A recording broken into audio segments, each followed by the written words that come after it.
Recording in progress.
Is your mic live?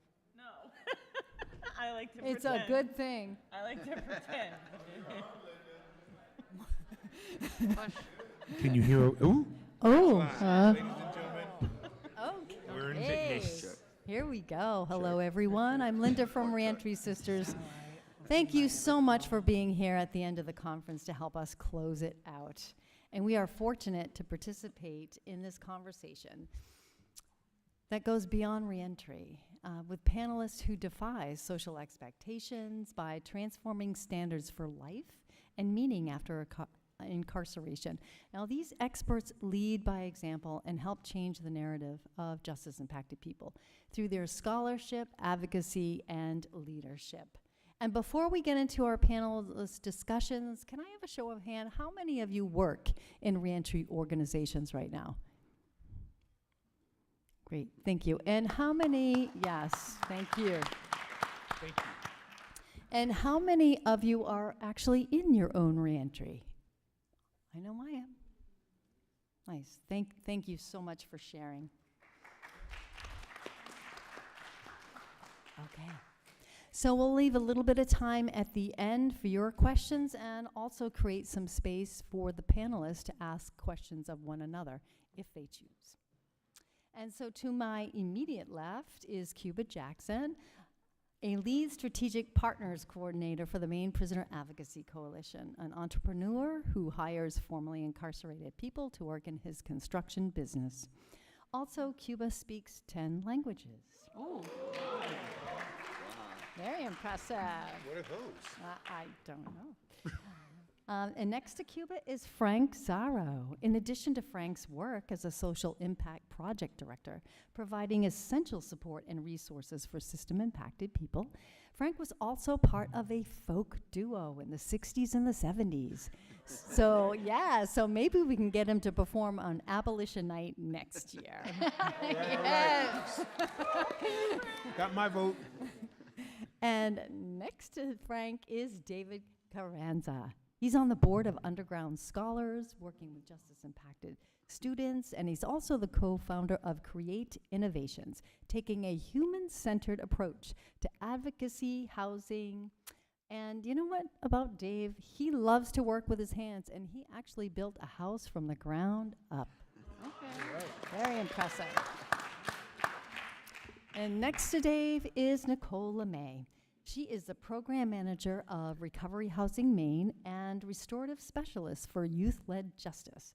Now, an interesting thing about Nicole is she is the first woman in Maine to qualify for the men's wrestling state championship. Oh, wow! Score! All right. Yes, very impressive.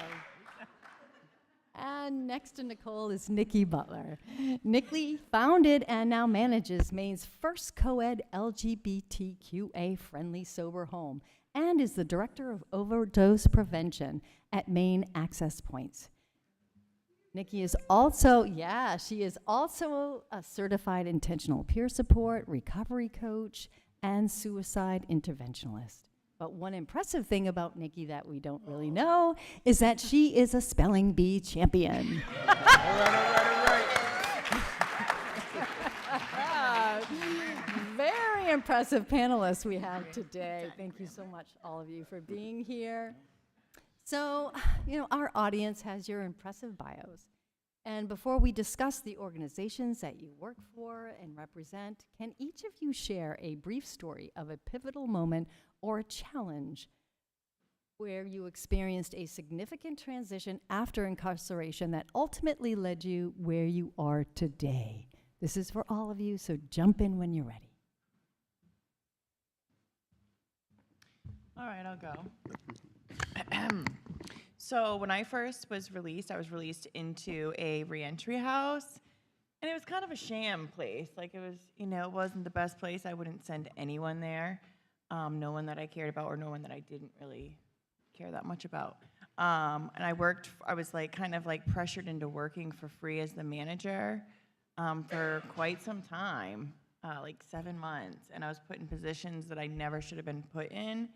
Just really crazy stuff, right? So I had a whole tribe of people that had my back and support, and they kept saying, something better is going to come along, you know, and I'm like, well, I'm system impacted, right? Like there's housing insecurity, financial insecurity. I was scared to even like approach new careers or new places or even explore them. So I actually was on my friend Brandon Brown's podcast, and right then I was able to get a job doing reentry and recovery work that was like pretty legit. So I learned a lot along those, you know, paths. That's it. Anybody else? I think I could jump in. I think a pivotal point for me, well, there's been so many, but yeah, I was incarcerated when I was a teenager and thought I was gonna die in prison since I was sentenced to life. But fortunately, you know, I got commuted by Governor Brown, and a pivotal moment for me was deciding where to parole to. And I was originally from LA, grew up in LA, born and raised, and all my resources, network, everyone I had met was based off of LA. But I knew for me, I was like, I can't go back. It's gonna be too easy for me to slip back into the things that I was doing, and as well as recognize that I went in, I changed, but however, you know, the same circumstances that my family was in were still existent. I had changed, but a lot of them haven't. So I made a decision to come to the Bay Area, and for me, it was the best thing, but it was also one of the hardest things, just because again I had no family, no friends, and just trying to figure out life. Of like now I'm an adult, never had an ID in my life, never had a job in my life, didn't even know how to use a computer. So trying to figure out these things for me. However, you know, I remember at a breaking point. I was at the City College of San Francisco, and I was going to their food bank and looking for a job for several, you know, months. No one wanted to hire me. And I remember going in, the food bank was not there. And so I remember actually like sitting down, crying, and figuring out like, damn, I don't know what to do next. But at that moment, I remembered, you know, all my other friends that I had left behind that were still inside, and I knew that I had to keep going. And so I continued to knock on doors, you know, got support. I ended up getting my first job, which really changed my entire life. And at the same time, I ended up applying to college. Did not know I was going to get in, but ended up getting into UC Berkeley. So I think for me, that was a pivotal moment where I had to recognize, like, hey, shit's hard, but I got to keep pushing. And I had to recognize why I was doing the things that I was doing.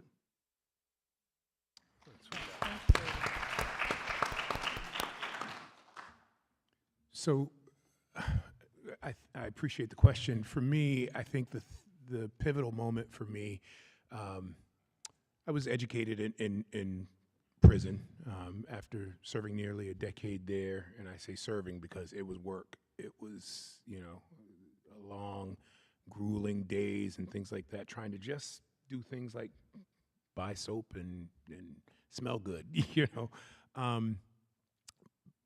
But when the prison gates opened for me, seemingly all the other doors closed. I mean, I couldn't find a job. I had a degree. I thought it was the crowning achievement of my life to that point. And the only jobs that were available to me were construction work, concrete pouring, grueling. And for you in California, we're in Maine. I mean, it's cold. I'm a tropical Miami boy, you know. I'm not built for that, right? And that was what I was told. The pivotal moment came for me when I learned that there was community, right? I learned that although I'm from the island, no man is an island, and that I needed other people. It gave me the courage to step out and create first my own job and then my own company. And that all came about because all the other doors closed. And so that was a pivotal moment, just being sink or swim, that feeling that, man, you know, I have to figure out a way to eat and butter the bread because I needed $70 a day just to pay rent. And all I was making was like 60. It's like, oh, what am I gonna do? You know, but that was for me what it was.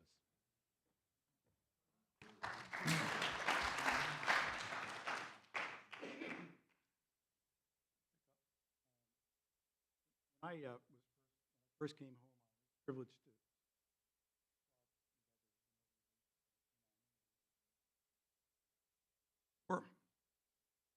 When I first came home, I was privileged to work with others in forming an organization,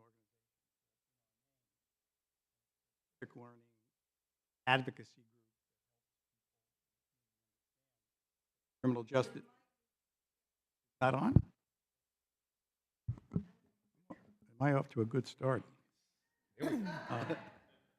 That was nothing.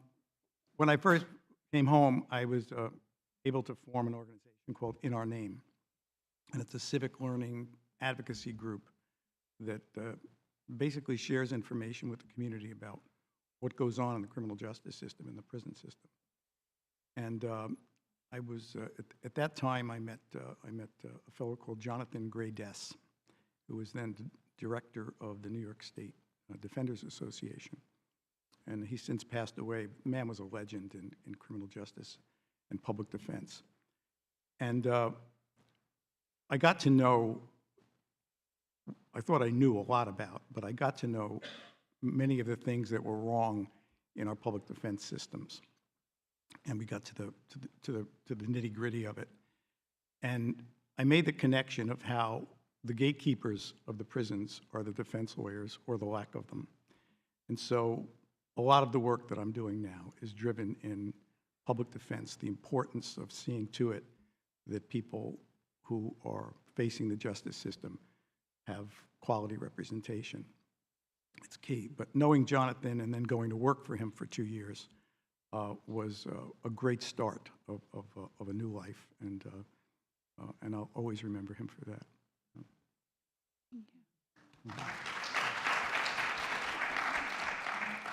Okay, Nikki. Hey.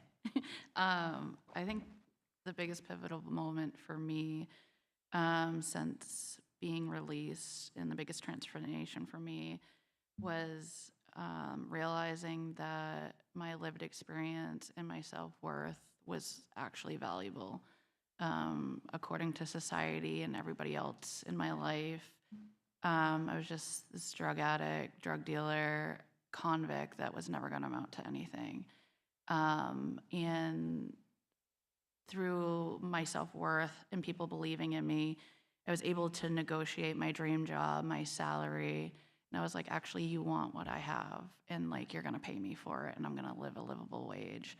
And it helped me grow as a person inside and out in all different ways. I no longer believe these labels and what society tells me that I am. I know what I am, and I don't let anybody else tell me. And that was the biggest pivotal moment. Like, I am worth this. I'm worth this money, and you're not going to tell me different, and I'm not going to settle, and you're going to pay me what I'm worth. I don't care what my history looks like. I don't care what I've done. Like, I know what I am today, and I know what I bring to the table, and you're going to pay me and give me that. And that's been huge for me.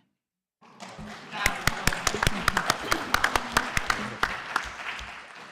fantastic.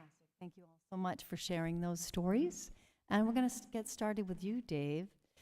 As a board member of Underground Scholars, congratulations on the 10th anniversary of the program. So in the next decade, yes, one goal of Underground Scholars is to expand its model nationwide.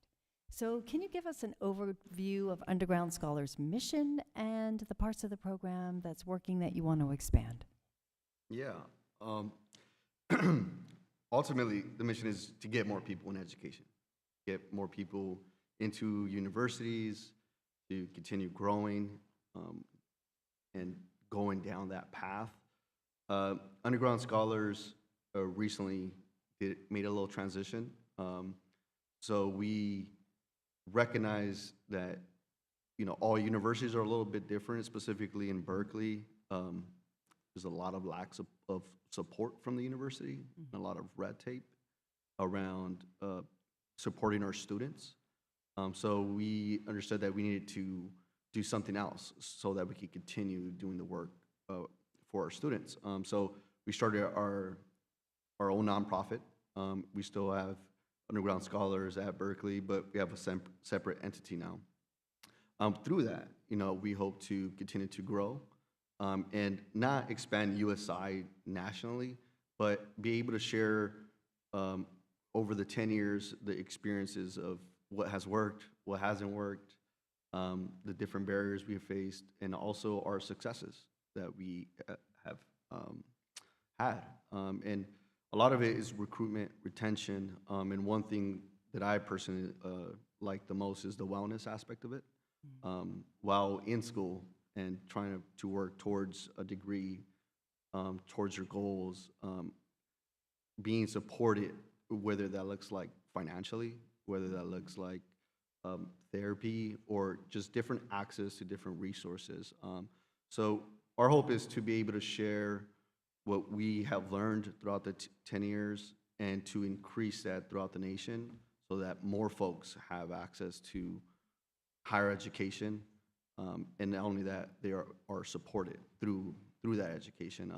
As folks mentioned earlier throughout this place, there's a lot of universities and colleges that don't have programs for formerly incarcerated folks or system impacted folks.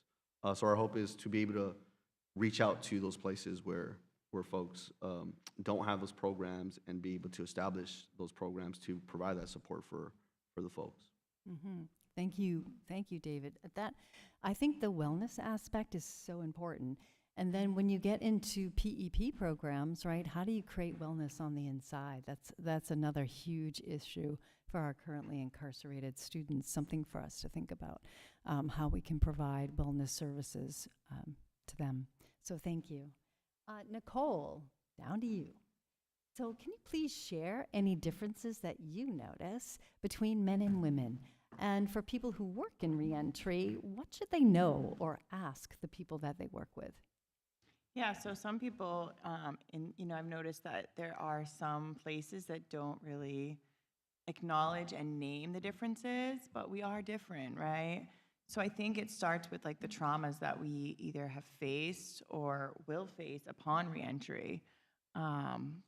And I think the stigma that comes with mothers that are incarcerated or females that are incarcerated, women aren't supposed to be doing things to become incarcerated in the first place, right? So we're not supposed to be away from our children. We're not supposed to be put in that box, but we are. And then coming home from that, it's like you're either supposed to jump right back into parenthood without all of the support that you really need and without the reentry work, or you're kind of segregated from your children because of your criminal history. And those are a lot of barriers around that. And then men, there's other issues too, like instead of worrying about and focusing on getting well and healing from those traumas that incarceration alone caused, they're expected to just get back to work, work a 40-hour week without, working on healing, providing for a family, all of those things. So I think just to put a name on that is huge, and just to kind of support people where they're at and have no expectations on where they're at. It's case by case, person by person, and if we approach trauma and treating the trauma like that, I think people would be a lot more successful in the work they do. So really what do we ask the people is like, what are your needs? And identifying that, with the different genders, each gender has needs that they might not be comfortable sharing. So I think for my organization, we really put treatment first, and take away the barriers as far as if you don't have money to move in, we're not going to charge you. If you do have an income, yeah, you are expected to pay a very low rent because you're an adult, and that's what we try to encourage. And also, we don't expect people to get jobs right away. We want them to heal first. Even if you're coming from a long prison sentence, right? Healing comes first, and that's what we put in front of everything. Answer your question? Yes, it Okay, did. good. Beautiful. Thank you, Nicole. And so we hear a little bit about Nicole working for individual people, and I want to ask Frank a larger question about the system. Frank, as an expert in social policy advocacy, where have you seen innovation that Maine and other states can adopt to dismantle race and poverty-driven mass incarceration? Well, there have been significant gains in five or so states. Connecticut, Rhode Island, Mississippi, Michigan have all experienced significant declines in prison populations for the past decade. So have New York, so have California, so has New Jersey. And what did they do to achieve it? It's a mixed bag, but I'd premise it by saying that any real change in the criminal justice system is not going to take place from the center. It's going to take place at the margins. It requires a new way of thinking about criminal justice. Now, we can moderate that pace for public consumption, but the truth is that this is a system that is not badly broken. Actually, it works exactly as it's intended to work, but it needs to be replaced. So they did things in these states, and Connecticut is one of my favorites because, and it was at the time when Governor Malloy, who's now the president of the university system here, was governor, and he was at the forefront of justice and prison reform in this country. And they did things like reduce the level of felonies that would qualify for incarceration. They emphasized reentry programs. They encouraged early release programs. They did away with petty parole violations, which are like to call them pocket violations, where a parole officer can go and send you back for whatever moved that person that day. And they provided the money, and there was a unification of leadership at the time in the legislature and at the executive level, which was important. Unfortunately, as Governor Malloy termed out, because there's two-term limits, the institutional bureaucracy waited him out, and very little happened to continue what he had started, and it was sad to see. New Jersey did better. California did it because they were told by a federal court to do it. Your prisons are overcrowded. You have to incarcerate fewer people. So there were these various things that are done, but the structural reasons for incarceration were neglected. A robust public defense system, a real budget that had some duration to it to fund these things, and policies that were geared toward getting to the basic causes of incarceration. So progress was made, incarceration levels are down, but still there is that set point nationally of people under the supervision or in prison, and it's like 10% of the population. It's too high. So what can we do in Maine? Well, Maine's an interesting place. We have people voting in prison. We have people able to give these wonderful presentations, and I was deeply moved by what I saw today from the prison, from the men. And yet, there's no parole system, and there's no public defense system. Imagine that. You've got on the one hand, you're voting in prison, and you can have these Zoom calls, and everything's great. And on the other hand, you can't be paroled. You have to max out or do 80% of your time. And there's no public defense system. You get accused of a crime and you can't afford a lawyer, they go to a list and say, well, I'm going to get this guy to represent you, and it's sort of as we used to say, freestyle. So Maine needs to do some basic structural work and figure out who it wants to be in terms of criminal justice and prisons. It has to figure out which side it's on, and doing the one is fine. I wouldn't diminish what they're doing now inside the prisons at all, but like the very eloquent gentleman who spoke at the end of the first session, he wants them home, and that's the idea. Bring them home. I am convinced that if a person could be in a minimum or medium prison, they don't have to be incarcerated. They could be in the community.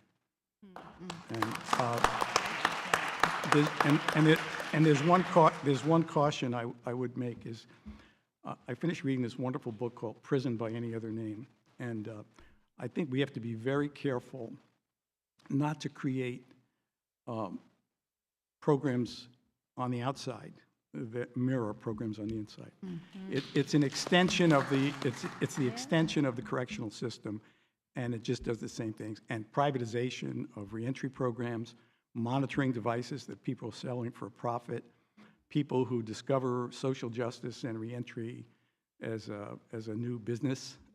All those things have to be very, very carefully scrutinized. So we want to be careful not to do on the outside what we learned on the inside. It's too easy to do. It's too easy to do. It was comfortable then, and it shouldn't be comfortable. There's a different way to do these things. Thank you so much, Frank. You're just a wealth of knowledge, and I might want to have a further conversation with you about a robust defense system. And the other thing that you said that was really interesting is talking about something that just really just popped right out of my head. So it must have been really important. I will get back to that. And so, Nikki, you are the founder and manager of Maine's first LGBTQIA-friendly sober living house. Can you tell us what makes that different from other living situations, and what's working and what challenges do you face? Yeah, I'm like Dory from Finding Nemo, so I have plenty of notes. I think that what our sober house stands out is because it's like an affirming environment. It's ran by somebody with lived experience. We make sure to screen for discrimination before coming into the house. I don't ask them why I'm asking these questions, but you know, there's a reason for it. I ask them like, "Hey, do you have a problem with anybody that's gay or transgender?" And then they'll usually say no, but then I'm like, "Hey, what if someone was gay or transgender in your room? How do you feel about that?" And that's when it's usually a shift. And I'm like, "Yeah, you're not a good fit for my house." It's co-ed LGBTQ because I tried to keep it strictly LGBTQ, and we just couldn't fill the need. So we are a nonprofit, so I put it co-ed, and it's been it provides like a sense of belonging and empowering, ensuring residents a safe, so that they feel an environment for them to feel safe and supported. We give them the freedom to live authentically as their identified selves. It doesn't matter if you're male, female, non-binary, whatever you identify, that's where we place you. We create a space where everyone can express their gender identity and sexual orientation. A lot of transitional housing separates their housing according to birth identity and gender. We do not. It's whatever you identify as. We provide a supportive community where individuals can focus on their recovery also while being true to themselves. We take a lot of transitional housing won't take individuals from correctional settings, and that's the first place I want to pull people from because I'm justice impacted, so that's like my heart. So if I see on the application, that's where I focus for. I also work inside of a jail 1 day a week doing peer support and reentry, and I'm always like, hey, like, let's get you out. And I think that's what makes the big difference for our house is that we don't care where you're from. You know, the only reason we take every crime, it doesn't matter if you're violent or not, the only crime that I can't take is sexual assaults, and it's not per me or my house, it's a daycare's right across the street, or I would take those crimes. So I try to just give everybody a place to live, everybody a place to feel safe, and I think that stands out a lot from a lot of the other transitional houses. What's working right now is the shared community. We see a lot of successes. I've had this house for 2 years, and I think I've seen maybe 4 people return to use. People are moving into apartments, they're getting kids back, they're completing probation, drug court. So for us, we're like, it's working. This is, you know, people want to come to this house. They thank us for growing. So for me, it's like, hey, what we're doing is really working. The biggest challenges for me are funding. Not many, but a couple of in-house relationships. That's been fun. Also, the challenges is because there's not another house like that. Yeah, the rehab romance is really fun. I find it challenging that like it's hard when that's the only house that's around because you don't have very many people to mentor and bounce things off. So I get a lot of judgments like, hey, you shouldn't be doing this or you should be doing this. And I'm like, well, when did you start one of these houses? Like, so like when you start one, like let me know how that works out for you. I'm trying and that's what I'm doing and I'm gonna fail at some things and like I'll like try to fix that and we'll try again, but at least someone's out there trying to do this. So yeah, I think that's what makes us separate. And Fantastic, Nikki. You know what? Yeah. One thing that stood out to me was be true to yourself, and I love that. And that goes for everybody on the planet, but especially people in reentry. Cuba, can you please share how you give back to the justice impacted community and what it means to you?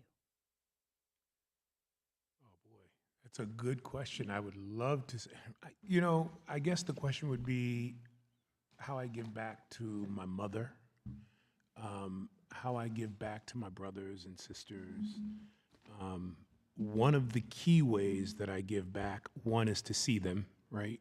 To acknowledge that they are as much a part of who I am, present day, as my mother and my father and my brother and my sister. They are engrafted in my psyche and how I think and see the world. And it's of highest importance that I make them as proud of me as my parents, right? It's as important to me that I succeed on the merits of the fact that we all kind of get lumped into a recidivist barrel. I do something wrong and go back to prison and everybody else did it too. That's just who they are, So I carry a huge sense of obligation around trying to be the best me every day.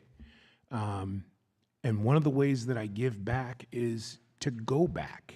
I make it my business to, at every opportunity, find myself inside the walls of a prison. It's traumatizing in some ways, but that, of course, is part of the work that I do as an advocate.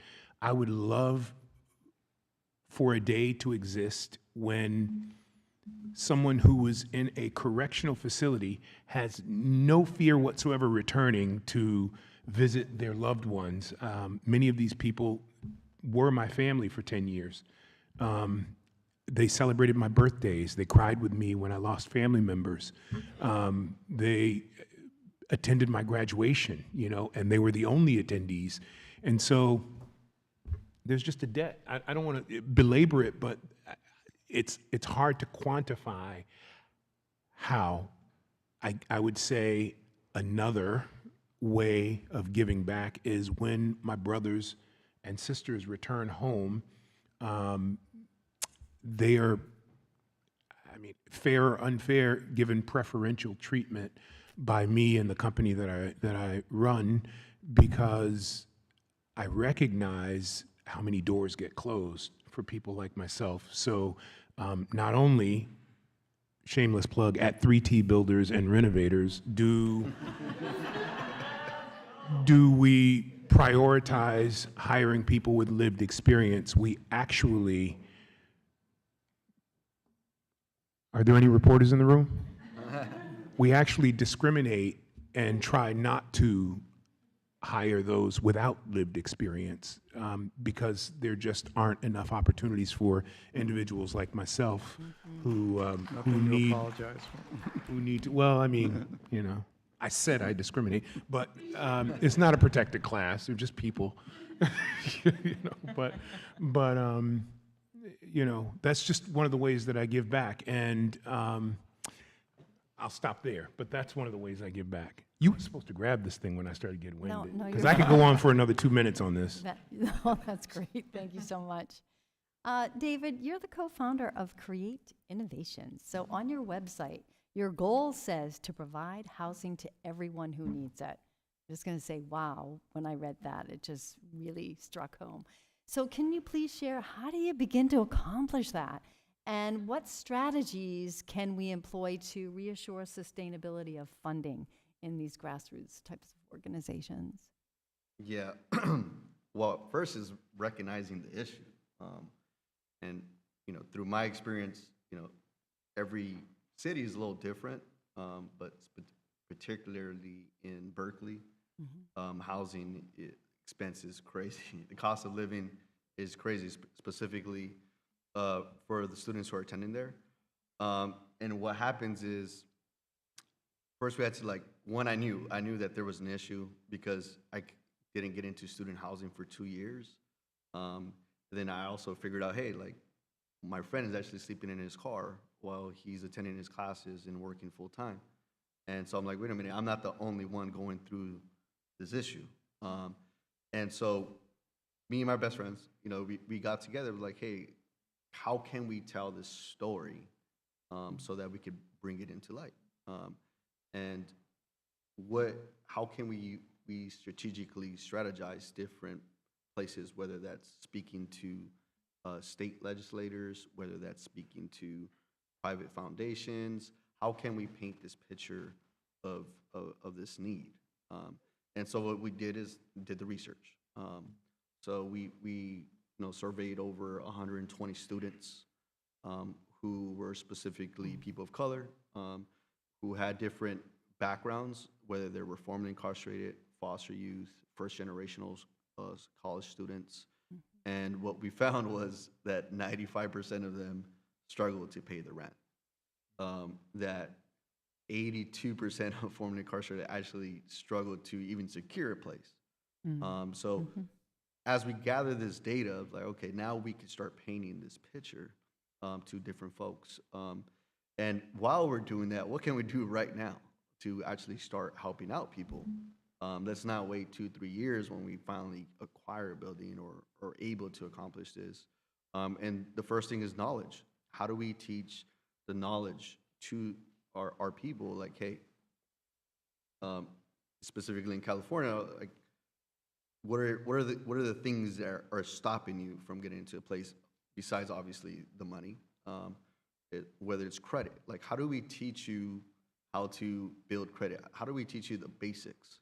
And not in a way to where hey, this is going over my head. Let me meet you where you're at. What do you need? How can we best teach you? And so, and knowledge also about the laws in California. I had mentioned earlier that after 7 years of your conviction, when they do a housing check, it doesn't pop up. So you shouldn't necessarily mention it. So that's another thing that we try to educate folks on the different rights that they have. But beyond that, funding, yes, is always an issue. But what we'd like to do is look at other organizations that are successful, that have been in existence for a while, such as Homeboys Industry. What is their unique model?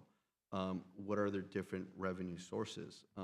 And so they have a great model. They have not only are they providing jobs for folks, they're also able to sustain the work that they're doing. And my experience is, I've always been on the back end, in the operational side of things and building out the infrastructure of nonprofits and organizations. So I recognize quickly, hey, if there is no infrastructure, if there is no funding, the work can't be done. So thinking through that, how can we build an infrastructure that is not solely dependent on private donations or solely dependent on one income source? And what does that look like? Well, maybe let's look at organizations that have been doing that for a minute, such as Delancey Street, Homeboys, and how can we learn from that? Not necessarily replicate, but how can we learn from successes of other folks? But yes, just in recap, yes, first going and actually learning from the people, like, hey, what do you need? Like, instead of thinking like, hey, I think you need this. I'm like, no, let me speak to you. Let me talk to you. Like, every individual is different, so your needs are different. So how can we meet your needs? And then being able to create a strategy where, like, hey, if this doesn't work out, we could do this. If this doesn't work out, we could do this. And then that way we could not solely just rely on one source. Wonderful. Thank you so much. I think that's so wise, trying to find other models that have been able to sustain the work. So thank you for that. Nicole, so you mentioned trauma earlier. How can reentry programs better incorporate trauma-informed practices, particularly for women and other vulnerable populations? And can you share maybe a couple of best practices with us that can be replicated? That wasn't on my list. Questions? No. You know, so trauma really, like we all have trauma, right? Like I always say, I'm a person in recovery from trauma, right? But trauma does come up. It does. And, you know, I think like there's this saying, you know, like stories or like people heal in safe places or however it might go, right? And I truly believe in that. So creating safe places for people to really just talk about it, right? Like there's some things that we don't want to talk about, but at the end of the day, like if you give people a safe space to do so, eventually it will come out, right? And I think speaking on it heals. I know for me personally, it definitely heals. And also, like I love using restorative justice with healing trauma, right? With the ladies of my house, you know, there's 15, 16 women. So, and that doesn't have to be, you know, like it's not always conflict circles, right? It's healing circles, it's community building, it's, you know, questions like what brings you hope, right? And with questions that get people thinking, that helps us all heal, right? Listening to the next woman talk about her struggles, like me too. That's me too, right? And best practices, it's like, let's not re-traumatize people, you know? And that can look like a lot of different ways. You know, I don't know, I can't really think of a good example, but like, let's not shame people for using substances. If someone comes home from prison and they're out for a little while and they end up, you know, having a reoccurrence of use, like let's bring them in closer. Let's not push them away. And that's kind of a practice that we try to bring to the table. Thank you so much, Nicole. I think what I get out of that is it's so important for these programs to be peer-led, right, by people who get it. And we tend to be, I don't want to speak for everybody, but we tend to be a non-judgmental group, you know, when we're working with our own. So thank you for that. Oh, one more thing. Love without judgment. I'm going to say it all the time, and you're going to hear me say it again, but that's what's helped me, and that's what really, like, I try to live by. Thank you. Thank you.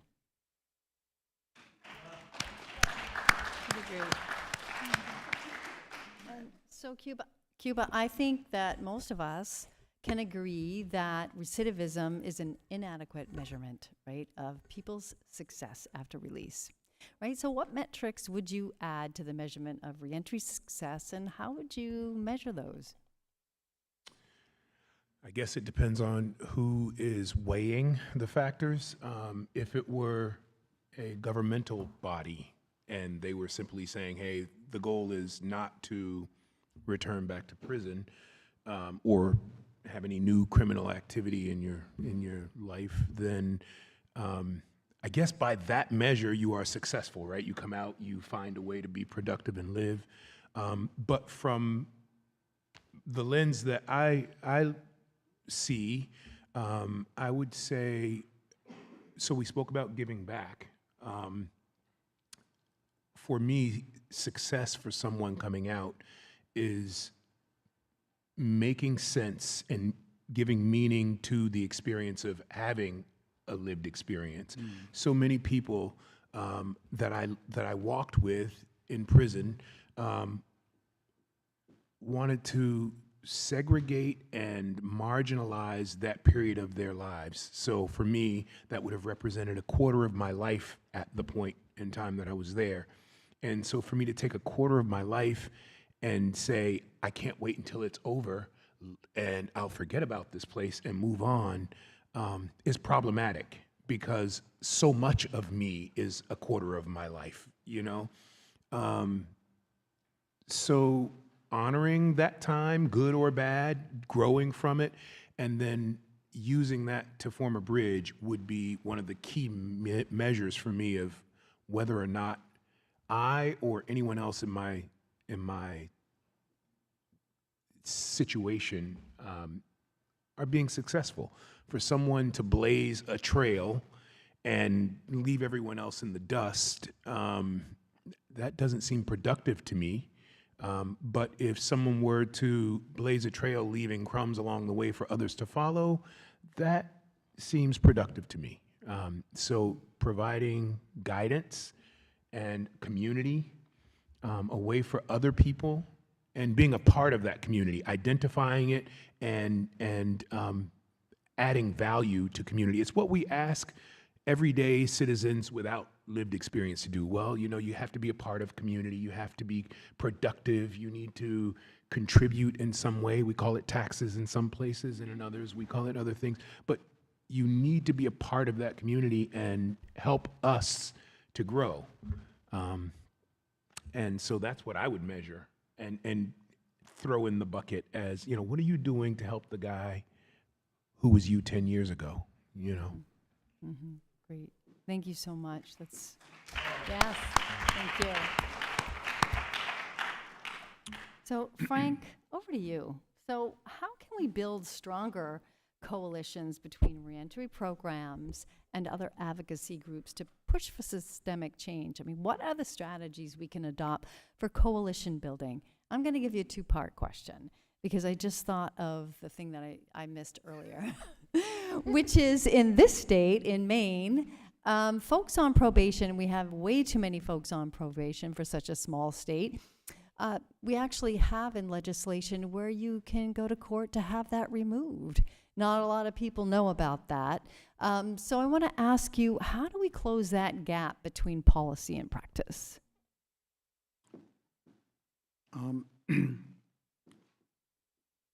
That's an important question, and policy underlies everything, and then the processes and the programs. First of all, and I want to get to the question of the expungement that you were referencing. Not-for-profit groups, advocacy groups have a tendency, this is just my experience, to build silos. This is my turf, this is what I do.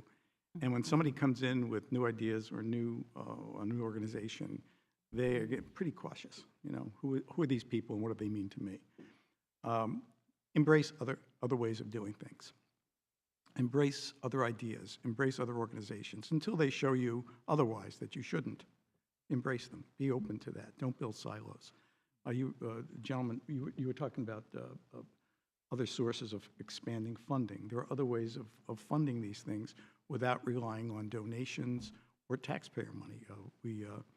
One of the things we innovate with is something called social impact funding, where we go to groups of people who want to use their money to achieve some public policy good, some public benefit outcome, and are willing to take the risk with that money and make it available to an organization that's working with the government, a not-for-profit, to expand their services and to do more without the pressure of having to immediately pay back loans or look to legislative bodies for money. So be open to other ideas and collaborate more. Collaborate, welcome other ideas and other organizations into the community. We shouldn't look at others as if maybe they're going to compete for our grants or they're going to do something like. I wouldn't do that. The expungement thing is really an interesting thing. One of the things that I've been working on in the past 2 years is in North Carolina. We did a pilot project in 3 counties in eastern North Carolina, Edgecombe, Wilson, and Nash. And we had a small group of people in those jails, and our target was to reduce, to help people on a one-on-one basis and reduce recidivism. And we did it. We brought it from about 46% to about 4%, with a very small group, not statewide, so I don't want to exaggerate it. But one of the things we did was we created a free expungement clinic where people could come in and make application with a free lawyer to have their cases expunged. And expungement is really, if you think about it, is the key to successful reentry, because once that's a bar that just, it's a scar that never goes away. So that's something I would focus on. I would focus on incorporating creative programs to expand services and to collaborate with other organizations. And I would welcome new ideas. And you know, the two caveats are never compromise mission for money, never, and never lose sight of the first and only objective of all this work, which is decarceration. At the end of the day, you know, we can have all the good programs inside prisons that may exist, and I'm not discouraging them, I'm encouraging it, but at the end of the day, prisons are bad places, they're not good places, and we need to have fewer or none of them. And so everything we do has to be to decarcerate. Thank you, Frank. Yes. The audience liked that one. And so, Nikki, can you please share the most effective program you've run or been a part of that transformed your life after incarceration?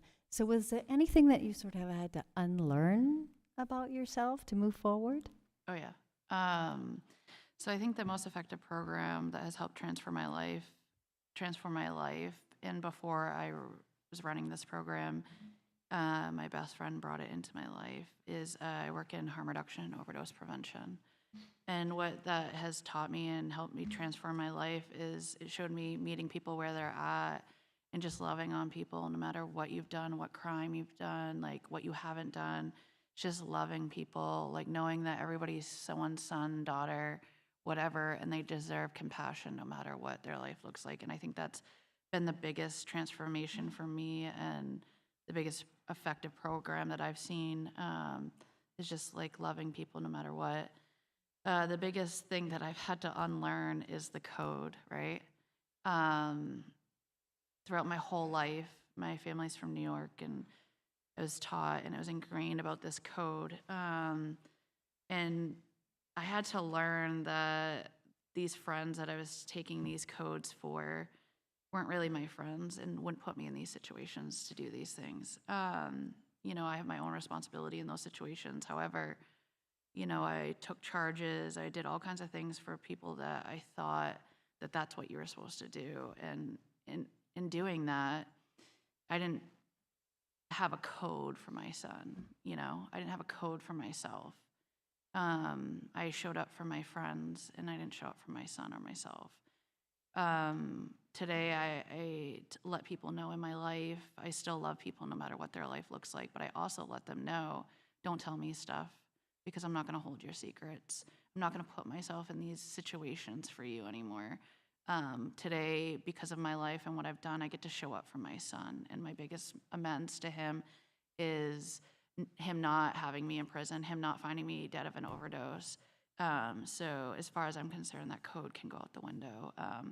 I don't want to live the lifestyle of the not so rich and the not so famous anymore. And like, I won't lie for you. I won't keep secrets for you. I've buried too many of my partners, friends, family, and I'm like, I will not hold your secrets to kill you. So like, if that's something that's going to bother you, if I'm going to be a rat, then guess what? Like, don't tell me those. Don't be around me, because I'm not living by that code no more. I'm sick of burying you guys, and I'm sick of not showing up for what I need to do because of the situations you're also putting me in. So I think that's the biggest thing I had to unlearn since being released this time. Beautiful. Thank you, Nikki. So I'm so sorry that we have to move on to our close. Thank you all for being here, and please give a warm applause to our brilliant panelists. Thank you so much. Thank all of you. Love this.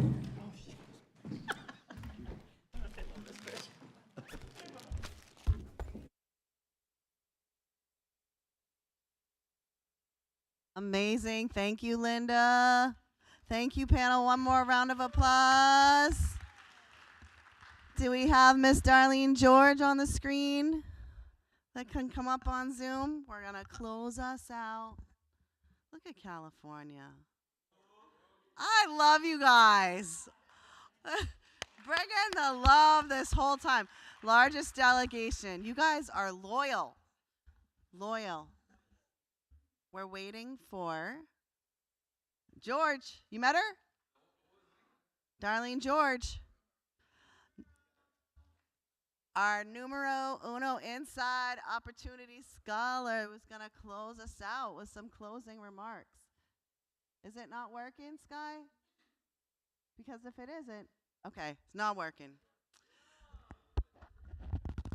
You got a George too? Everyone's got one. What I want to just say in closing is thank you to every single person. Thank you to Pablo, who gave me the most amazing Reiki treatment that just set me straight. And to Jenny and to Arcana for providing healing justice space. Truly, for California and all of our West Coast friends that came to build literally a bridge so big that nothing can budge us, as Dre says, right? This like East Coast, West Coast alliance around justice. Thank you to every organization that's here, Jaren, MPAC, every volunteer, every panelist. Jillian, I know my brain is full, my heart is full, my soul feels content. I hope that's true for all of you. The walls are filled also with ideas that are full, strategies related to the data and Jillian's amazing questions. So I know the Place Matters team is going to call that all together so we can still kind of keep ourselves accountable for these calls to action and try to move them forward in whatever containers we can co-create together. To each make our own aligned contributions for justice between now and the next Beyond the Bars, which we hope will be 2025 sometime, maybe a spring, maybe a fall. We're gonna figure it out. But we love and appreciate each one of you and pray for justice for you, for your loved ones, and for all of us. Thank you so much for being here today and all weekend. Free. What? Oh, I love you guys so much. Thank you, YPC.